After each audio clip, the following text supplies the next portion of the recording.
Bonjour à tous, bienvenue. Nous sommes le mardi 19 mai. Dans l'actualité aujourd'hui, la réforme du collège divise. Les syndicats des enseignants ont d'ailleurs appelé à manifester aujourd'hui. L'occasion d'entendre ceux qui s'y opposent et ceux qui la défendent. Quelles sont les communes au pavillon bleu? Le palmarès 2015 a été dévoilé et Longeville-sur-Mer fait partie des 8 communes vendéennes récompensées pour leurs actions en faveur de l'environnement. Enfin, un retour sur la venue du général de Gaulle en Vendée. C'était il y a 50 ans, jour pour jour. L'occasion de revivre ce moment de l'histoire grâce aux images d'archives et aux témoignages de Vendéens qui l'ont vécu. La réforme du collège fait toujours débat. Les professeurs se sont d'ailleurs retrouvés dans la rue ce mardi pour contester le projet. Alors pour comprendre, revenons d'abord sur les principaux axes de la réforme. Elle prévoit notamment plus d'autonomie pour les établissements. À partir de la rentrée 2016, ils pourront en effet décider eux-mêmes de 20% de l'emploi du temps. Ces 4 heures par semaine pourront notamment être consacrées au travail en groupe ou à l'accompagnement personnalisé. Le deuxième axe concerne les langues. Certaines devraient disparaître et d'autres enseigner dès la 5e au lieu de la 4e aujourd'hui. L'interdisciplinarité fait également partie des mesures phares de la réforme. Concrètement, l'objectif serait de proposer 8 modules autour de différents thèmes en associant plusieurs enseignants. Enfin, la réforme prévoit un renforcement de l'aide personnalisée auprès des élèves. Mais du côté des enseignants, ces mesures divisent. Les syndicats ont donc appelé à manifester ce mardi. Ils étaient 150 à La Roche-sur-Yon. Reportage de Samuel Grasset. Dans la manifestation de La Roche-sur-Yon, des enseignants d'allemand, de latin et de grec, ce sont les langues qui seraient les plus touchées par la réforme du collège selon ses opposants. Avec la fin annoncée des classes bilingues, avec aussi la suppression des options grec et latin, remplacées par un module interdisciplinaire langue et culture de l'Antiquité et par une initiation aux langues anciennes dans le cadre des cours de français. C'est donc une grande déception pour nous en fait que le latin soit évincé de cette sorte du tronc commun et que sa pérennisation soit autant menacée. Puisque le latin est un lieu où on réfléchit, où on pense à qu'est-ce que c'est qu'être citoyen, on réfléchit sur le pouvoir. Les enseignants s'inquiètent aussi de l'autonomie plus accrue des collèges. 20% de l'emploi du temps des élèves sera défini par chaque établissement. Une mesure qui va renforcer les disparités selon les syndicats qui dénoncent une réforme faite pour faire des économies. Si on voulait que l'école change, oui, il faut qu'elle change en partie. Il faudrait des réformes qui soient pédagogiques, peut-être en facilitant ou en améliorant la formation des enseignants plutôt que de la détricoter comme ça a été fait depuis des années.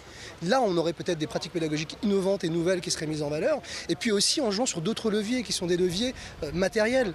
Des leviers matériels, j'entends par là le nombre d'enfants par classe. Cette réforme du collège contestée par les syndicats d'enseignants est aussi critiquée par la droite. Pour l'UMP, Arnaud Charpentier, lui-même enseignant, la réforme ne consolide pas les apprentissages du français et des mathématiques et nivelle par le bas. Là où avant les élèves qui par exemple avaient certaines facilités prenaient des options telles que le latin, le grec, ça permettait à l'ensemble de la classe d'être tiré vers le haut. Aujourd'hui, on voit que ces élèves qui ont certaines facilités, on leur demande de ne pas avoir ces options et de descendre d'un niveau. C'est pas du tout la chose, l'intérêt du collège. Le but c'est de permettre à tout le monde de pouvoir progresser et de pouvoir améliorer ses capacités. La réforme du collège doit entrer en vigueur dès la rentrée 2016. Et du côté du PS, on défend cette réforme, même si la députée socialiste de Vendée regrette la disparition des classes bilingues. Sylviane Bulteau estime que le projet va dans le sens de la lutte contre l'échec scolaire, grâce notamment à la mise en place des 3 heures d'aide personnalisée pour tous les 6e. Je crois que la ministre veut effectivement que les droits des jeunes et leurs chances, lorsqu'ils rentrent au collège, soient plus justes qu'elles ne sont aujourd'hui, puisque quand même les classements internationaux aujourd'hui montrent bien que le collège français est en difficulté et qu'il faut bien y remédier. On connaît le palmarès du pavillon bleu. Alors rappelons que ce label récompense chaque année les communes et les ports engagés dans la protection de l'environnement, de la gestion des déchets à la gestion de l'eau, en passant par la sensibilisation du grand public. Vous avez d'ailleurs peut-être déjà aperçu ce label puisqu'il est matérialisé par un drapeau bleu. Et cette année, 97 ports français ont été récompensés, dont le port bourgeonnais. Vous le voyez sur la carte en bleu foncé. Et concernant les communes, au niveau national, 166 ont été retenues pour leur plage. En Vendée, cela concerne 8 communes. Et précisons que toutes leurs plages ne sont pas forcément labellisées. Exemple, à Longeville-sur-Mer, 2 peuvent faire flotter le drapeau du pavillon bleu. Pierre Dalicieux s'est d'ailleurs rendu sur place. Chaque jour, cette plage est scrutée par les employés municipaux. Chaque déchet trouvé est très vite ramassé. Mais la dune qui la longe ainsi que la forêt domaniale sont également nettoyées régulièrement. Ces 3 grands espaces naturels sont protégés quotidiennement de par donc, et l'éducation qu'on peut en faire vis-à-vis d'animation environnementale, mais également par l'intermédiaire des agents qui y travaillent, qui respectent également les procédures pour ne pas abîmer l'environnement. Pas de machine. Aucune machine n'est utilisée pour l'entretien. L'océan est lui aussi observé de près. L'Agence régionale de la santé effectue 11 prélèvements durant la saison. La qualité de l'eau est bien entendu un incontournable pour obtenir le pavillon bleu. Du coup, cette commune met là aussi toutes les chances de son côté. On peut également procéder donc à essayer d'avoir une meilleure qualité des eaux de baignade en essayant de limiter peut-être les activités nautiques. Ce qui est le cas ici, sur la plage du Rocher et la plage des Conches, donc qui sont labellisées, il n'y a pas d'activité nautique à moteur sur ces plages. Des plages labellisées pavillon bleu depuis 1990. Le maire en est persuadé, ce genre de label attire de plus en plus les estivants, d'autant que les critères pour obtenir le pavillon bleu ne s'arrêtent pas qu'au bord de mer. Tout est regardé pour obtenir le pavillon bleu. C'est sûr que la qualité de l'accueil, de l'ensemble des critères englobe l'ensemble de la commune, hôtellerie de plein air et autres. Il y a un regard particulier. On obtient vraiment un pavillon bleu pour l'ensemble du qualitatif de sa commune. Longeville-sur-Mer fête cette année sa 25e saison de pavillon bleu et en musique avec ce jeune chanteur vendéen qui lui a écrit spécialement une chanson. Mon beau pavillon bleu, à m'en crever les yeux. Vol, vol, vol dans les cieux, toi mon pavillon bleu. Et précisons qu'il s'agit de Mathis Cameron, un artiste de Fontenay-le-Comte. Et notez que nous reviendrons sur le palmarès du pavillon bleu en nous rendant cette fois à la Faute-sur-Mer où la commune réintègre le label. Savez-vous que tout citoyen peut devenir juré d'assises? En effet, chaque année, chacun d'entre nous peut être tiré au sort pour siéger à la cour d'assises où sont jugés les crimes tels que les assassinats ou encore les viols. Eh bien, à La Roche-sur-Yon, le tirage au sort s'est déroulé ce mardi matin dans le hall de la mairie. Alors, l'opération est assez simple. Tout se fait par informatique à partir de la liste des électeurs de la commune. Et 429 Yonnais ont donc été sélectionnés. Ils recevront un courrier et au terme du processus, seules 43 personnes de la commune seront définitivement retenues. Et précisons que leur participation reste obligatoire. On écoute le premier adjoint au maire de La Roche-sur-Yon. C'est un acte citoyen fort. Je crois que ce sont les fondements mêmes de la République et je crois qu'on se doit d'être juré et de l'accepter parce qu'on participe tous à la vie de notre cité et à la vie de notre pays. Et je crois que c'est un élément modérateur aussi, que d'être juré et d'être un simple citoyen et de prendre cet acte fort. Et précisons que les Yonnais ne sont pas les seuls à être tirés au sort pour siéger à la cour d'assises. Vous serez 503 Vendéens à être retenus pour les jugements de 2016. Rappelons que pour être sélectionné, il faut avoir au moins 23 ans et ne jamais avoir été condamné à plus de 6 mois de prison et ne pas connaître l'accusé ou encore un membre du jury. On revient un instant sur la montée en nationale du club de foot des Herbiers. Souvenez-vous, nous en avons parlé hier dans notre édition. Et depuis ce week-end, les joueurs sont en effet certains d'évoluer une division au-dessus la saison prochaine. La Vendée comptera donc 3 clubs dans la même division, une situation unique pour un département. Pour le président du district, c'est évidemment une bonne nouvelle, mais pas seulement. On l'écoute. 3 équipes en national, ça veut dire économiquement 3 budgets relativement importants à trouver sur le territoire de la Vendée, ça veut dire des joueurs aussi de niveau à trouver, ça veut dire, bon, alors peut-être qu'il risque d'y avoir, Julien, il risque d'y avoir un petit éparpillement, donc peut-être qu'à un moment ou à un autre, voilà, il faudrait s'interroger si la réunion de 2 ou 3 clubs ne pourrait pas faire un grand club en Vendée. Bon, ça c'est le président du district qui parle, je ne suis pas à la place des dirigeants, et on n'a jamais évoqué le sujet encore avec eux, donc pour l'instant, ça reste un vœu. Et décidément, le niveau national engendre de bonnes nouvelles pour les clubs vendéens en ce moment, puisqu'à Luçon, Frédéric Reculot vient d'être élu meilleur entraîneur de l'année nationale par la Fédération française de foot. La cérémonie des trophées s'est déroulée hier soir en compagnie de Raymond Domenech. Vous le voyez d'ailleurs sur ces images de nos confrères de ma chaîne Sport. Le coach luçonnais a donc été récompensé pour sa très belle année. En effet, jusqu'à la semaine dernière, son équipe s'est battue pour la montée en Ligue 2. Dans le même temps, le coach a permis à l'équipe d'avoir la meilleure défense avec 17 matchs sans défaite cette saison. Malgré la déception de Frédéric Reculot et de ses joueurs de ne pas avoir réussi la montée cette année, rappelons que Luçon évolue en national seulement depuis 2 saisons. Tout est donc encore possible. Autre terrain, autre ballon rond, l'élite du handball sera en Vendée en août prochain à l'occasion du Vendée Hand Trophy.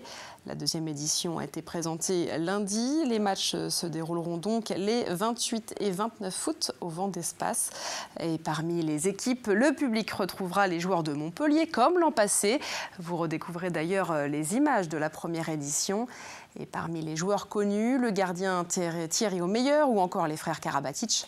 Précisons qu'ils font également tous partie de l'équipe de France. Ils affronteront notamment la meilleure équipe de Tunis, une venue exceptionnelle pour les organisateurs, comme le souligne le président du comité départemental.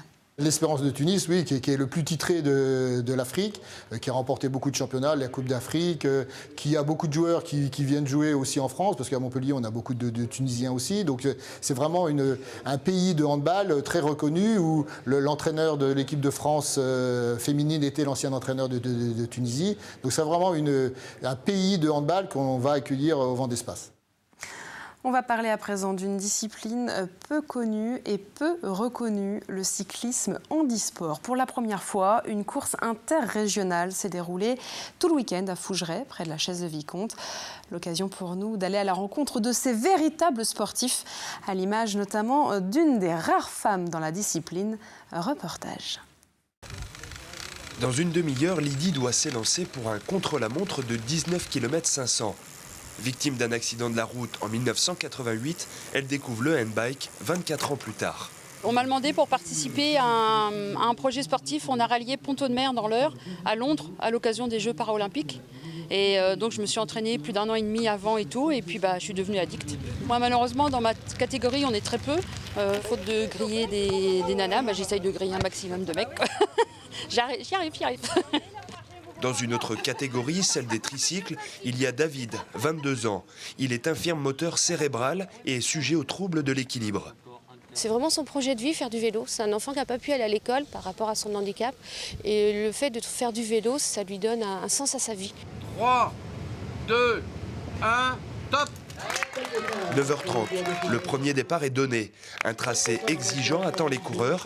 C'est d'ailleurs la première fois que la section handisport de l'amicale cycliste de Fougeray et le comité handisport de Vendée organisent des épreuves réservées au handbike et tricycle. On a commencé en 2010-2011, les championnats de France étaient à Fontenay-le-Comte. C'est pour ça ce qui nous a motivés d'aller faire un championnat de France localement. Il y a des compétitions fréquentes au niveau de la Vendée, les départs de Tour de France, des grandes compétitions, mais peu de handisport. Donc là, c'était la première. Oh non, c'est du rencontre, hein. Une première qui fait aussi office de promotion du paracyclisme et qui ravit évidemment les coureurs. Je trouve que c'est très important d'en parler, on n'en parle pas assez en France. Et ce qu'il faut, c'est atteindre les plus jeunes. C'est dès le plus jeune âge qu'il faut leur en parler, qu'ils prennent conscience qu'il y a des handicaps et que ça peut arriver du jour au lendemain à n'importe qui. Moi, j'ai été valide jusqu'au jour où un type a grillé un stop. Point barre. Pour les spectateurs présents, les paracyclistes n'ont rien à envier aux valides. L'esprit de compétition et les performances sont là. Pour preuve, le plus rapide a englouti les 19 km 500 en tout juste 32 minutes. C'est plus de 37 km/h de moyenne à la seule force des bras. Il y a 50 ans, le général de Gaulle était en Vendée. Nous étions alors en pleine campagne des élections présidentielles et surtout, pour la première fois, la population allait pouvoir voter pour élire le président. Le général de Gaulle avait alors décidé d'aller sur le terrain à la rencontre des électeurs. Le 19 et 20 mai, il s'est donc arrêté en Vendée, dans plusieurs communes, à Challans, au Sables-d'Olonne, à La Roche-sur-Yon ou encore à Luçon et Fontenay-le-Comte. À l'époque, de nombreux Vendéens avaient assisté évidemment à sa venue. Certains avaient même filmé.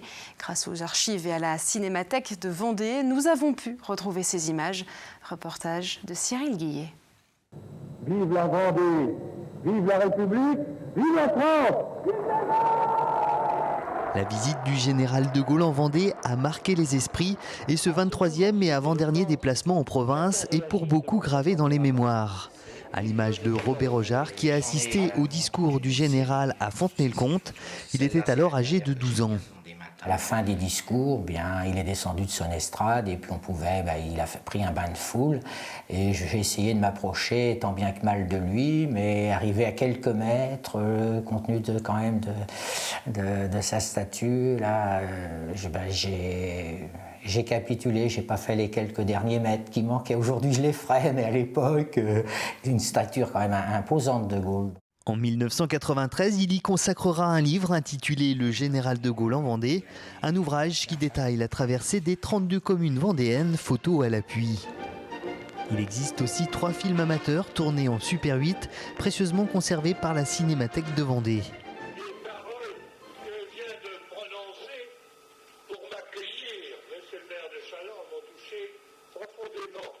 À La Roche-sur-Yon, Charles-Henri Saurin et Jean-Paul Popy ont immortalisé l'événement avec ce film « La générale qui passe ».